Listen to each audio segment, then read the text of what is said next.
మిమ్మల్ని కొట్టినందుకు ఆ మస్తాన్ గాడికి బుద్ధి చెప్పి కాళ్ళు చేతులు వెరగొట్టొచ్చాను. ఇక ఈ జన్మలో వాడు ఎవరి జోలికి వెళ్ళడం. వాడిని కొట్టొచ్చావా? అవునమ్మా.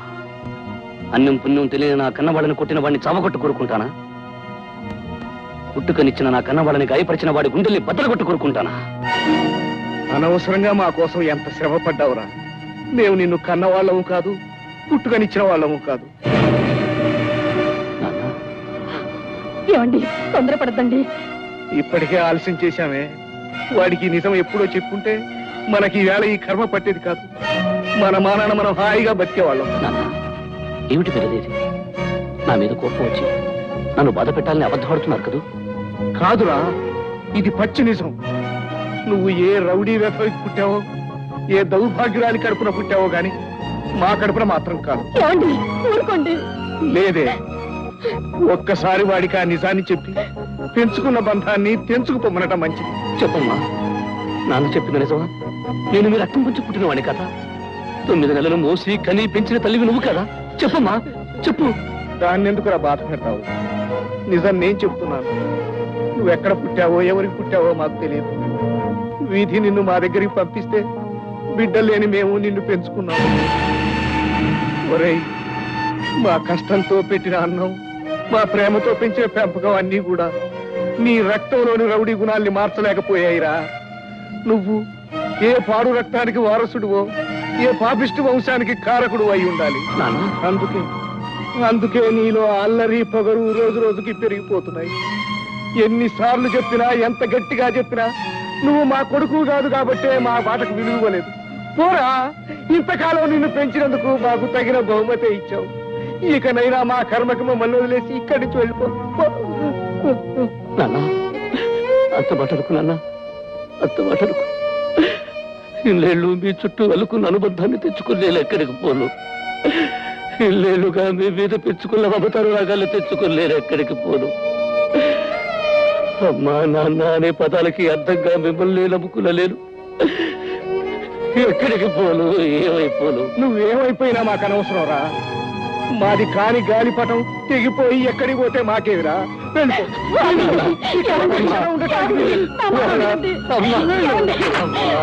మనకు దూరం చేయకండి. మనకు కాని మనిషి, మనకు లేని మనిషే. వాడు ఉన్నాడనుకోవడం, వాడిని ఉంచాలనుకోవడం కేవలం పొరపాటు.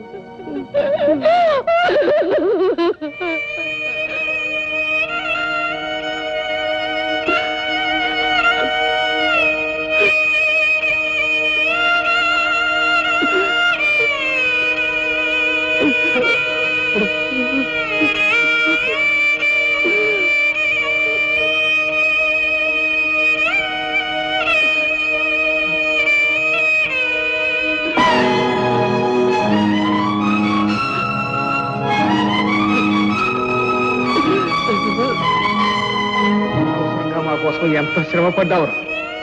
మేము నిన్ను కన్నవాళ్ళము కాదు, పుట్టుకనిచ్చిన వాళ్ళము కాదు.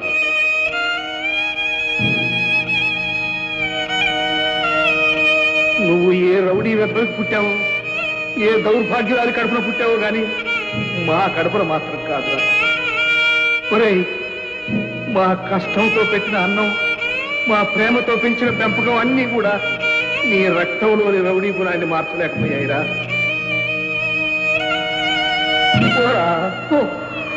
ఇంతకాలం నిన్ను పెంచినందుకు మాకు తగిన శాస్తి చేశావు. ఇకనైనా మమ్మల్ని వదిలేసి వెళ్ళిపో.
అమ్మా రాధ, ఏమిటి నాన్న? పూజకు కావలసిన సామాన్లన్నీ సిద్ధంగా ఉంచావమ్మా? అన్నీ సిద్ధంగా ఉన్నాయి నాన్న. పదమ్మా. నమస్కారం బాబాయ్ గారు. దీర్ఘాయుష్మాన్ భవ.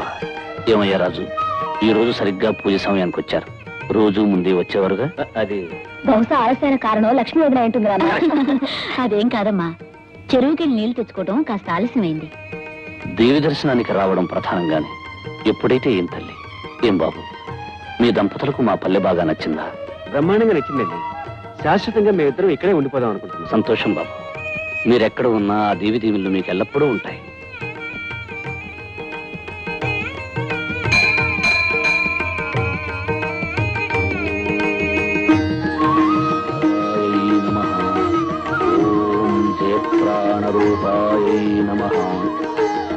దుర్గా, నువ్వేనాడైతే కన్ను మూసావో ఆనాడే ఈ ఇంట్లోంచి వెలుగు కాస్త వెళ్ళిపోయింది. అయినా చిన్న దీపం లాంటి మన అమ్మాయి కోసం బ్రతుకుతున్నాను. ఎందుకో తెలుసా? నువ్వు చనిపోయిన మరుక్షణమే మనకు దూరమైన బాబు ఏనాటికైనా తిరిగి వస్తాడని ఆశతో. బాధపడుతున్నానా? అమ్మ దీవెన వల్ల, అమ్మవారి చలవ వల్ల తప్పకుండా ఏదో ఒక రోజు అన్నయ్య మనల్ని కలుస్తాడు.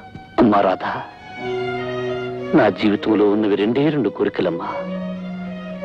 నేను చనిపోయేలోగా దూరమైన మీ అన్నయ్యను కళ్ళారా చూడడం, నిన్ను మనసున్న మనిషి చేతుల్లో పెట్టడం. అంతేనమ్మా. నాన్న, నువ్వు నా పెళ్లి గురించి ఆలోచించొద్దు. నేనెవరినో కట్టుకుని నిన్ను ఒంటరి వాణ్ణి చేసి వెళ్ళిపోవాలని నాకు లేదు నాన్న. నువ్వు అమ్మవారికి సేవలు చేస్తున్నట్టే నేను నీకు సేవలు చేస్తూ నీ నీడలోనే గడిపేయాలనుంది నాన్న. పిచ్చిదానా, ప్రతి బిడ్డ కన్నవాళ్ళను వదిలి వెళ్ళాలనుకోదు. కానీ మరో మనిషిని కట్టుకోవడం, అతనితో వెళ్ళిపోవడం సృష్టి ధర్మమ్మా. మీ అమ్మ చనిపోయాక నీ ఆలన పాలన అచ్చట ముచ్చట అన్నీ చూసి నాకు నీకు పెళ్లి చేసి పంపవలసిన బాధ్యత కూడా ఉందమ్మా. నాకు పెళ్లి జరిగినా ప్రతి క్షణం నీ దగ్గర ఉండాలన్న ఆశ నాన్న. దాందే ఉందమ్మా. అందుకు సిద్ధపడ్డ మనిషిని చూసి నీకు పెళ్లి జరిపిస్తాను. నీ దాంపత్య జీవితం కళకళలాడుతూ ఉండటం చూశాకే నీ కళ్ళు మూస్తాను. మంచి చేసేవాడే మహానుభావుడు. ఆ మంచిని నలుగురికి పంచేవాడు యజమాని. అందుకే మీ అందరి మంచి కోరి, మీ పిల్లల మేలు కోరి, మీ పిల్లల సుఖం కోరి, మీ పంటలు బాగా పండాలని ప్రత్యేకంగా తయారు చేయించాను ఈ ఎరువుల్ని. ఈ ఎరువుల గొప్పతనం సంగతి నాకు బాగా తెలుసు. వాళ్ళు తెలుసుకుంటారు, నువ్వు నోర్మూయి. ఎరువులు ఉన్నాయి కానీ కొంత నీ డబ్బు ఎక్కడిది బాబు? మీ కష్టాలు నాకు తెలుసు. నీ దగ్గర డబ్బు లేదు, పొలం ఉంది, కష్టపడి పనిచేయాలనే ఆవేశం ఉంది, శక్తి ఉంది.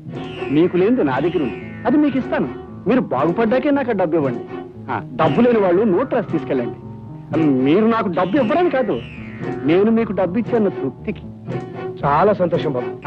మొదటి సంతకం మన ప్రకాశం చేసి పెట్టిన సర్పంచులు ఎక్కడ పెట్టాడా?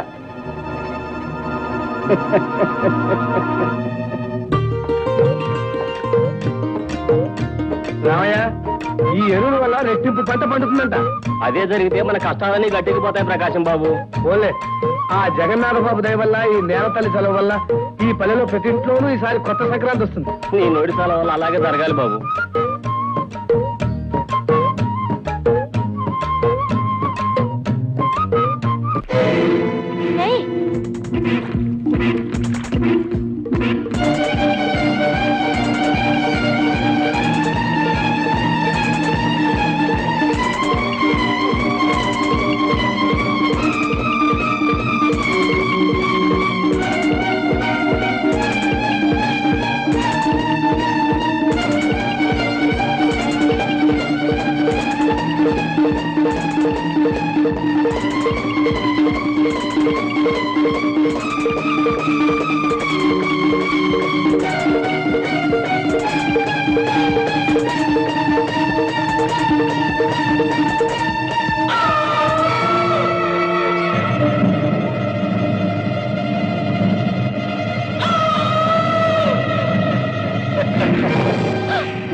నేనే నీ మీద మోజున్నవాడిని, ఉన్న మోజు తీర్చుకోవడం ఎలాగో తెలిసినవాడిని. ఏం భయపడ్డావా? మీరు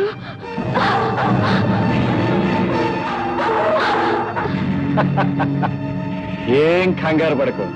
నా కోరిక తెలిసింది, మా భయంకర్ నిన్ను బయటికి వెళ్ళనివ్వడు.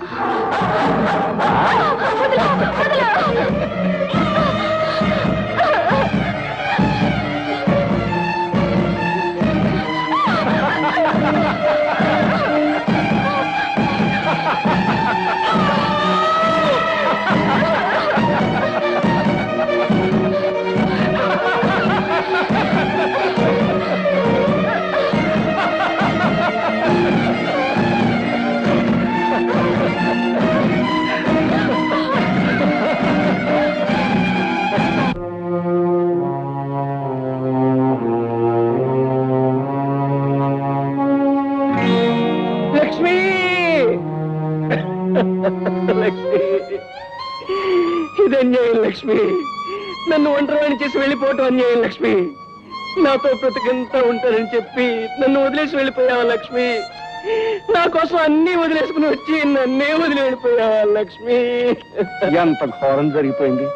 మన ఊరికి మహాలక్ష్మిలో వచ్చిన ఆడపిల్ల ఇలా దారుణంగా పోవడమా? ఇది ఘోరమయ్యా. ఎందుకని అడుగు. అడగడం దేనికి అందరికీ తెలుస్తూనే ఉందిగా. ఎంత ఏడుస్తే మట్టుకు పోయిన వాళ్ళు మా తాతగారులాగా తిరిగి వస్తారో రాజుబాబు. ఊరుకో బాబు ఊరుకో. పాప ఆ దేవుడికి దయలేదు. దైవానికి దయలేకపోవడం కాదు, మానవత్వం రాక్షసత్వంగా మారడమే ఇందుకు కారణం. సర్వలోకమాత జగజ్జనని అన్నం పుణ్యం ఎరుగని ఈ చిన్నపిల్ల చావు చూసి రాయిలాగా మౌనంగా ఉండిపోయావా? అమ్మ మనస్సుతో ఆదిశక్తివై నిప్పు కణాలు కురియగా రుద్రవీణ మృగగా దిగివచ్చి ఈ ఘోరానికి కారకుడైన పాపాత్ముల్ని లోకకంటకుల్ని అంతం చేయి మాత, అంతం చేయి. శంకరాచార్య గారు, ఆవేశపడిపోయి అమ్మ ప్రార్థనలు చేయడం కాదండి, ముందు ఏడుస్తున్న అమాయకులను ఓదార్చాలి. బాబు రాజు, రాజు నిన్ను చూస్తుంటే నా గుండె తరక్కుపోతుంది బాబు. కానీ ఏడ్చి ప్రయోజనం లేదు. జరగాల్సిన తతంగం చూడాలి బాబు. నా లక్ష్మి చావలేదు, నా లక్ష్మి చావలేదు, నా లక్ష్మి చావలేదు. లక్ష్మి! ఆ ఆచార్యం కింద అంత భీకరంగా అమ్మవారిని ప్రార్థిస్తూ తమ పేగులు పీకమని రక్తం తాగమని ఒక్క చించమని అరుస్తాడు. అదే నీతికున్న జబ్బురా. నీతి నాలుగు గోడల మధ్య గొంతు చించుకుంటుంది, అవినీతి గుప్చప్పుగా తన పని తను చేసుకుపోతూ ఉంటుంది. పైగా వీడు దైవభక్తుడు కూడాను. అందుకేనండి అతనికి అమ్మవారి కన్నా పూనిందేమో నాకు అనుమానం. అమ్మవారు వీళ్ళ అవసరానికి పూనుతూ ఉంటుందిరా. దేవుళ్ళు రాళ్ళు కనుక మనం బతికిపోయాం, వాళ్ళకే కళ్ళు నోళ్ళు ఉంటేనే ఈ ఆచారాలు కూడా మన మీద పడి పీకుతున్నా తింటారు. అసలు ఇప్పుడు ఆ పనిగా చేస్తాడని నాకు కొంచెం అనుమానంగా ఉందండి. ఇక అలాంటి సత్సనమానం ఉంటే మనసులోనే పెట్టుకో, బయటికి చెప్పామంటే భయంకరంగా నీ కండు అప్పగించేస్తాడు. ఏమిటో అయ్యగారు భయంకరమైన విషయాలు మాట్లాడుకుంటున్నట్టున్నారు. ఏమైనా పోలీసులు భయపెట్టే విషయాలు కావలేవయ్యా? అదేమిటో శవాన్ని చూడగానే కలరా ముందు వచ్చే కంపులో నువ్వు వచ్చేస్తావయ్యా. లేకపోతే రూల్స్ ఒప్పుకోవు కదా. మీ రూల్స్ ఏమిటో నాకు తెలుసు కానీ ముందు బయటకెళ్ళి వేసిందో లేదో మీ కానిస్టేబుల్ వెళ్ళి చూడమను. నేను వేసి మరీ వచ్చానండి, చూసి రానక్కర్లేదండి. మరొకసారి గేటు చూసి వస్తే తప్ప? పోయా, అదేం తాజ్మహల్ మళ్ళీ మళ్ళీ చూడటానికి. హెడ్ ఏమిటయ్యా తలపగరు? ఇదిగో ఇలా పొగరగా మాట్లాడితే నీకు ప్రమోషన్ రాస్తారు కదా, నెత్తి మీద కిరీటం ఓడిపోయి కొత్త ఉద్యోగం చూసుకోవాల్సి వస్తుంది. నేను చెప్తున్నాను, వెళ్ళి గేటు కాపలాకాయ. అదయ్యా, అది హెడ్ అంటే ఆ మాత్రం కమాండింగ్ గా ఉండాలి. ఎందుకని అడుగు. ఎందుకేమిటంటే కానిస్టేబుల్ మీద ఎగరడానికి. సరే సరే, నాకు డ్యూటీ లాఠీ లాంటిది, దీన్ని వదలను. హత్య జరిగింది తెలుసుకోకపోతే రూల్స్ ఒప్పుకో. నీ రూల్స్ ఎలా ఒప్పించాలో నాకు బాగా తెలుసయ్యా. నువ్వు పక్క తిరిగి కవర్ పోస్ట్ లో పడేస్తాను. ఒప్పదండి, అస్తమానం రూల్స్ ఒప్పుకో. రేపు నా పై వాళ్ళకి పెద్ద వాళ్ళకి తెలిస్తే. తెలియదు, తెలియనివ్వను, తెలిసినా ఏమీ జరగదని నేను హామీ ఇస్తున్నాను. నీ పై వాళ్ళంతా నా గుప్పిట్లో ఉన్నారయ్యా. బాబాయ్ ఇప్పుడు గట్టిగా మూసేయండి, లేకపోతే ఏ ఒక్కడే బయటకు వచ్చేయగలడు.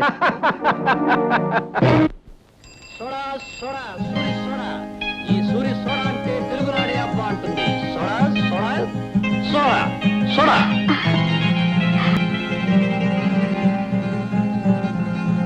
సూరి, సూరి, ఇది కళ నిజమా? నిజం లాంటి కళ. అది సరే, నన్ను చూడాలని వచ్చావా? కాదు, నీ దాహం తీర్చాలని వచ్చాను. దాహవా? అవును.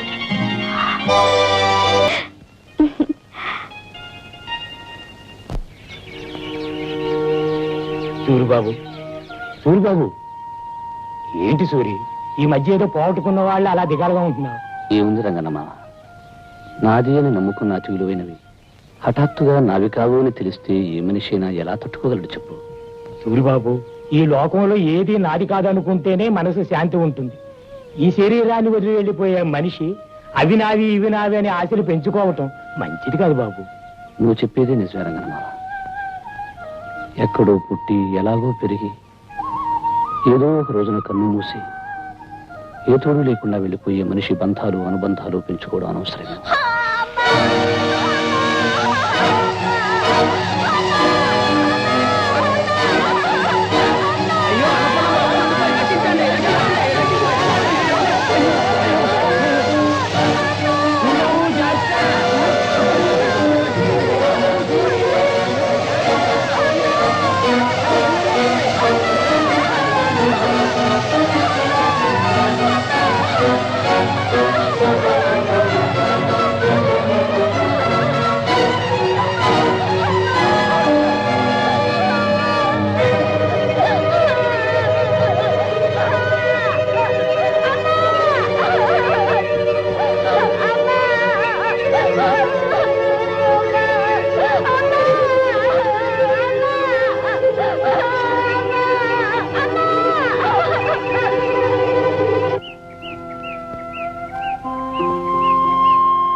నమస్కారం జగన్నాథం గారు. ఆహా, దయచేయండి దయచేయండి. నేను పుట్టి బుద్ధిరిగాక ఇన్నాళ్ళకి మా దేవి ఆలయానికి ఆ పార్వతీ పరమేశ్వరులే స్వయంగా నడిచి వస్తున్నట్టుంది. చాలా సంతోషం. జగన్నాథం గారు, మీ మాట కథంలేక వచ్చాం.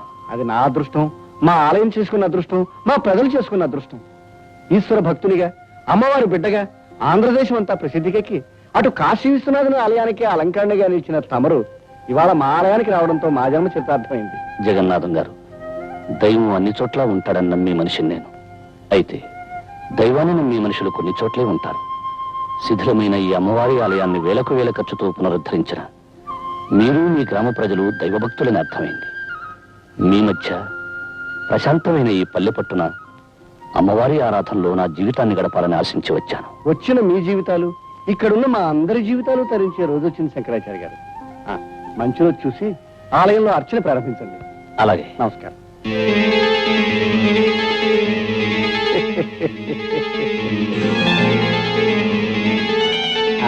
మీకు ప్రత్యేకమైన వస్తు ఏర్పాటు చేయించాను. అలాగే జగన్నాథ్ గారు. తీసుకోండి. అయ్యా, తమరి దృష్టి ఆ దుర్గాదేవి మీదనే. అయ్ బాబోయ్.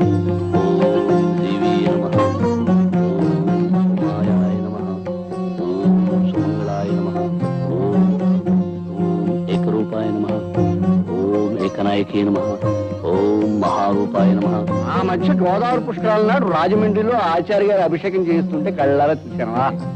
ఏం శోభ, ఏం తేజస్సు, ఎంత ఆకర్షణ. అప్పటి నుంచి నా మనసు వారి మీదే లగ్నమై ఉంది. ఏనాటికైనా వారిని మన ఊరు తీసుకురావాలనుకున్నాను, తీసుకొచ్చాను. తమ చూపు కడితే వదలరుగా. నిజంగా మన ఊరికి తమరు మహోపకారం చేశారండి. అప్పుడే అక్కడ ఇంకా చాలా చేయదలుచుకున్నారు ఆయన. ఒక్కొక్కరికి ప్రత్యేకంగా చేస్తారు, చూస్తూ ఉండండి. పంతులు మరీ ఎక్కువగా పొగిడేకయ్యా.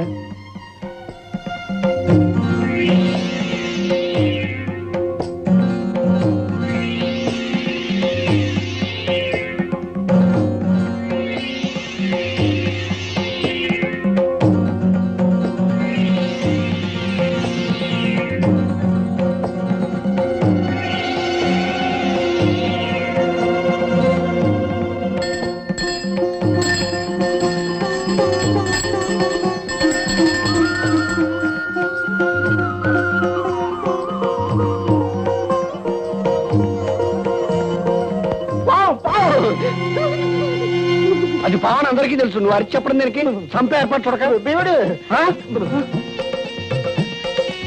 దేవుడు. జగన్నాథం గారు, మీరందరూ కంగారు పడేదాన్ని ఏమీ చేయకండి. అది నా కూతురు రాధమ్మ పెంపుడు పాము. హారతి తీసుకోవడానికి వచ్చింది. పావుని పెంచడం ఏమిటండి? ప్రమాదం కదండి. మనిషి కంటే ప్రమాదమైనది కాదండి. నిజంగా మనం ప్రేమించగలిగితే ప్రతి ప్రాణి మనకు ప్రాణం ఇస్తుంది. ఇది నా నాగరాజన్న.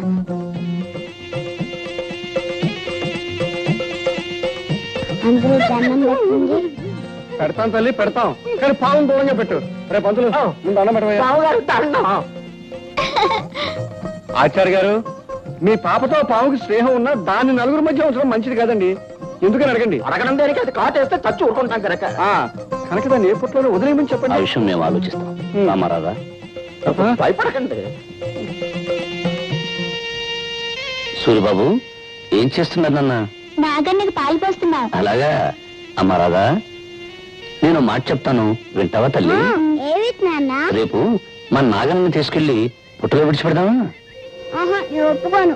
నువ్వు చెప్పిన ప్రతి మాట విన్నాను. ఆఖరికి దేవుడికి ఎందుకు ఇచ్చేమంటే ఇచ్చేసాను. కానీ నా ఇష్టమైన నాన్న మటుకు పుట్లో వెళ్ళమంటే నీ వదలను. అది కాదమ్మా, నీ జుట్టు దేవుడికి ఇచ్చావు, పుణ్యం వస్తుంది. అలాగే మన నాగన్ని పుట్టలో విడిచిపెట్టావనుకో, ఇంకా పుణ్యం వస్తుంది. నాకు పుణ్యం వద్దు, ఏం వద్దు. నాకు నాగన్నే కావాలి. చూడమ్మా రాధ, పక్షులు గోళల్లో ఉండాలి, పులులు అడవుల్లో ఉండాలి, పాములు పుట్టల్లో ఉండాలి. అప్పుడే అవి స్వతంత్రంగా హాయిగా ఉంటాయి. పెంపకం పేరుతో వాటి స్థానాల్లోంచి తీసుకురావడం పాపమమ్మా. ఇది మామూలు పాము కాదు, నాకు నాగరాజన్న. అందుకని నువ్వు భయపడకపోవచ్చు, కానీ ప్రతి వాళ్ళు భయపడతారు. ఆ భయంతోనే మన నాగరాజుకి ఏదైనా ప్రమాదం కలగచ్చు. నిన్న చూడు, జగన్నాథం గారంతటి పెద్ద మనిషి భయపడ్డాడు. నిజంగా ఆయన పాము కంటే ప్రమాదకరమైన మనిషిలా ఉన్నాడు నాన్న. తప్పు బాబు, పెద్దవాళ్ళ గురించి అలా మాట్లాడకూడదు. అమ్మా రాధ, నా మాట విని నాగరాజుని పుట్టలో వదిలేద్దామమ్మా. అవునమ్మా రాధ, పుట్టలో ఉంచినా ప్రతిరోజు వెళ్లి చూసి పాలు పోసి రావచ్చు. పైగా రేపు నాగపంచమి అంటే నాగరాజు పండగ అన్నమాట. పండగ రోజు తన ఇంట్లో వదిలేస్తే నాగన్న ఎంత సంతోషిస్తాడో తెలుసా? సరే అయితే.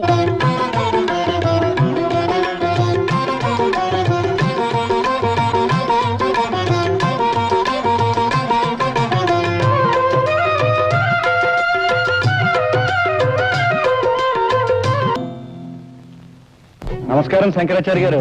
నమస్కారం జగన్నాథం గారు. రండి రండి, కూర్చోండి. తమరిని ఒక సహాయం అడగాలని వచ్చాను. సహాయం అయితే అడగక్కర్లేదు, చెప్పి చేయించుకోవచ్చు. ఏమీ లేదు. మోదుగులపాలెంలో మా మిత్రుడు పెళ్లి, దాన్ని మహానుభావులైన తమరి చేతి మీదుగా జరిపించాలని నా అభిలాష. కనుక తమరు కాదనకుండా సాయంకాలం వెళ్ళి ఆ శుభకార్యం జరిపించి రావాలి. దైవ కార్యం తర్వాత మహత్కార్యం పెళ్లి జరిపించడమే. ఇద్దరు మనుషుల్ని కలిపి దీవించడానికి అభ్యంతరమే ఉంది. తప్పకుండా వెళ్తాను. కానీ ఏమిటో చెప్పండి. సాయంకాలం అమ్మవారి పూజ జరపడం. దాందే ఉంది. ఈ ఒక్క రాత్రికి మీ అబ్బాయి చూసుకుంటాడు. అవునన్నా, అమ్మవారి పూజ చేయటం నాకు వచ్చుగా. ఆ తండ్రికి తగ్గ కొడుకు. అలాగే జగన్నాథం గారు, నాకేం అభ్యంతరం లేదు, నేను వెళ్తాను. అయితే సాయంకాలం బండి పంపిస్తాను. తమరు ఆ బండిలోనే ఉదయం తిరిగి రావచ్చు. ఆ. మరి వెళ్తానా? ఇప్పుడు ఎందుకండి? మొదటిసారిగా మా ఇంటికి వచ్చారు, తీసుకోండి. తీసుకోండి.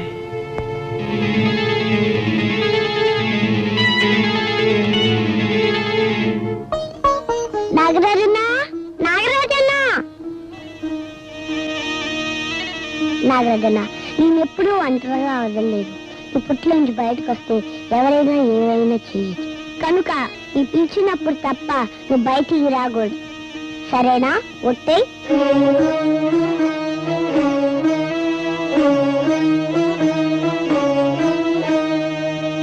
నాన్నగారితో నేను వెళ్తానమ్మా. నేను వెళ్తానమ్మా. నా బంగారు కదూ, చెప్పిన మాట వినాలి. అసలే ఆ ప్రయాణం రాత్రిపూట, నువ్వు నిద్ర కాగలేవమ్మా. అది కాదమ్మా, నేను వెళ్తానమ్మా. పోనీ అది అంతగా అడుగుతుంది, తీసుకెళ్తాను దుర్గా. అది కాదండి, మళ్ళీ మీకు లేనిపోయిన శ్రమ. శ్రమ ఏముంది? బండిలో వెళ్ళి బండిలో రావడమే. చలాయ్ చలాయ్, దారిలో అల్లరి చేసి నాన్నగారిని విసిగించుకో. విసిగించదు కానీ నువ్వు అమ్మని మాత్రం విసిగించుకే. రమ్మ రాధా. బాబు సూరి, చీకటి పడ్డాక గుళ్ళో పూజ చేయడం మర్చిపోకు. అలాగే నాన్నగారు.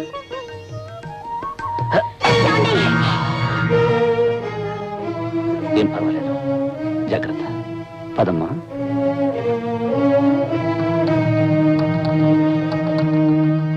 ఓం జగన్మాతాయ నమః. ఓం కాళియాయ నమః. ఓం కర్మశీలాయ నమః.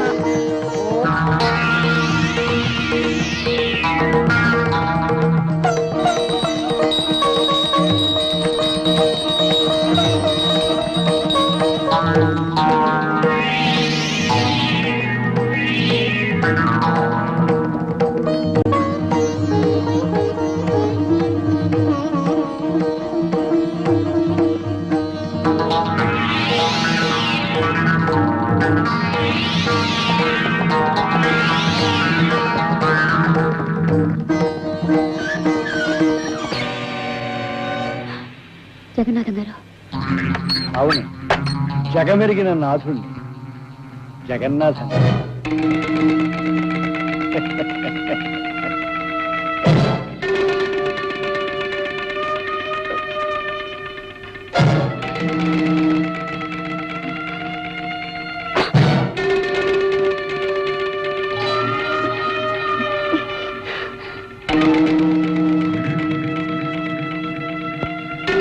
ఏమిటిది?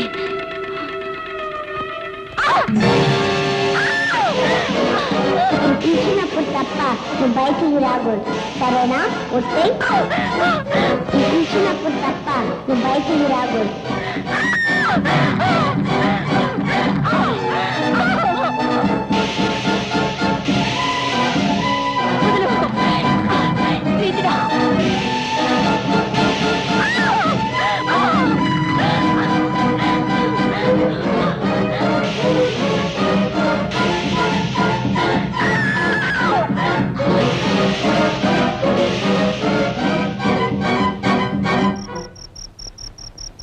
అమ్మా, అమ్మా,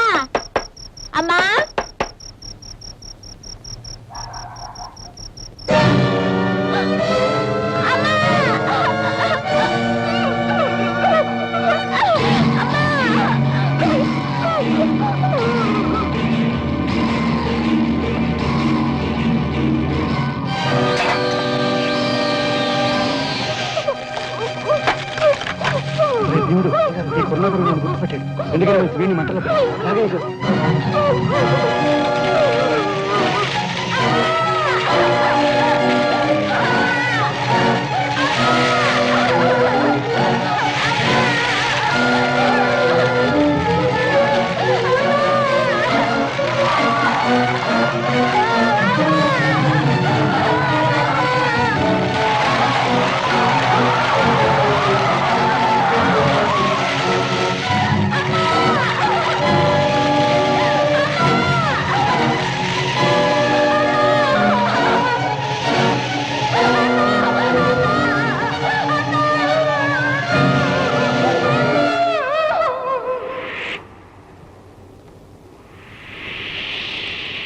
నాన్న నాన్న బాబు ఈ నాన్న మీద కోపంతో రావేమో మీ అనుకున్నా నీడను తిరిగిన వాడిని మీ మీద కోపం ఎందుకు తెచ్చుకుంటాను నాన్న? అది కాదు బాబు, ఆయనన్న మాటలకు నువ్వు మనసు కష్టపెట్టుకొని. అదేమిటమ్మా, ప్రేమతో ప్రాణంలా పెంచుకున్న మీకు కాకపోతే నన్ను మాటలనే అధికారం ఎవరికుంటుంది? అదేమిటి బాబు, పెంచుకున్నా పెరిగినా అంటున్నావు? నేనన్న మాటలు చెప్పిన విషయం నిజమేనా అనుకుంటున్నావా? లేదు బాబు, నిన్ను దారిలో పెట్టాలని ఆవేశంలో నువ్వు మా కొడుకువి కాదు అన్నాను, అంతేగాని. ఎందుకు నాన్న నన్ను ఓదార్చాలని ప్రయత్నం చేస్తావు? పాలు తెలుపు కాకి నలుపు అనేవి ఎంత నిజమో, నేను మీ కొడుకును కాదు అనేది అంత ఖచ్చితమైన నిజం. అవునమ్మా, చాలాసార్లు నాకు నిద్దట్లో అర్థం లేని కళ్ళలా కనిపించే దృశ్యాలకి అర్థం తెలిసింది. చెదిరి చెరిగిన గతము నాకు స్పష్టంగా గుర్తొచ్చింది. నేను మీకు నీటిలో కొట్టుకొచ్చి దొరికాను కదూ, ఆ ప్రవాహంలోకి నేను ఎలా పడ్డానో నాకు తెలిసి వచ్చింది. దానితో నా కర్తవ్యం ఏమిటో కూడా నాకు ఇప్పుడు తెలిసింది. ఏమిటి బాబు, ఏమిటి నువ్వు అనేది? నాకు జన్మనిచ్చిన తల్లి చనిపోయి ఉండొచ్చు, కానీ నా తండ్రి నా చెల్లెలు బ్రతికి ఉంటారు. వాళ్ళు కలుసుకుని తీరాలి. అంటే మమ్మల్ని వదిలి వెళ్ళిపోతావా? ఈ లోకంలో ఎవరు ఎవరితో శాశ్వతంగా ఉంటారు. జన్మ ఇచ్చిన కన్నవాళ్ళని వదిలి కట్టుకున్న వాడితో కలిసి వెళ్ళిపోతుంది ఆడపిల్ల. 9 నెలలు మోసి కని పెంచిన తల్లిని వదిలి తన దారిని తన భార్యతో వెళ్ళిపోతాడు మగపిల్లవాడు. జీవితాంతం కలిసి ఉండాల్సిన ఆరుమగలలు ఎవరో ఒకరు ముందుగానే శాశ్వతంగా వదిలి వెళ్ళిపోతారు. ఎంత గొప్ప బంధమైనా కొంతకాలమే ఉంటుంది, కాలమంతా నిలిచి ఉండదు. ఏమంటారు? ఏమంటాం బాబు, నువ్వు చెప్పేదంతా నిజమేగా. అందుకే ఇంతకాలం దూరమైన నా వాళ్ళని ఒక్కసారి చూడాలని ఉంది. బాబు, అమ్మా, ఈ జన్మలో మీ రక్తాన్ని పంచుకోకపోయినా మీ ప్రేమను పంచుకున్నాను. వచ్చే జన్మలో మీ కడుపునే పుట్టాలని, మీ బిడ్డగానే ఎదగాలని ఆ దేవుణ్ణి మరీ మరీ కోరుతున్నాను. బాబు,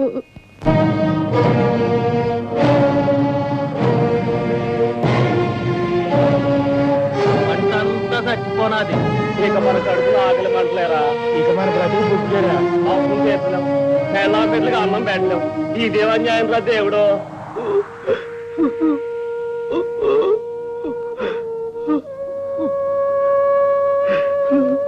ప్రకాష్, ప్రకాష్, అయిపోయింది రాధా, పంట నాశనం అయిపోయింది, నా బ్రతుకు చీకటి అయిపోయింది. ఊరుకో ప్రకాష్, ఊరుకో. అసలు ఏమైంది? అందరి పొలాలు ఎందుకులా ఎండిపోయాయి? ఖచ్చితమైన కారణం ఇంతవరకు ఎవరికీ తెలియలేదు రాధా, కానీ పేద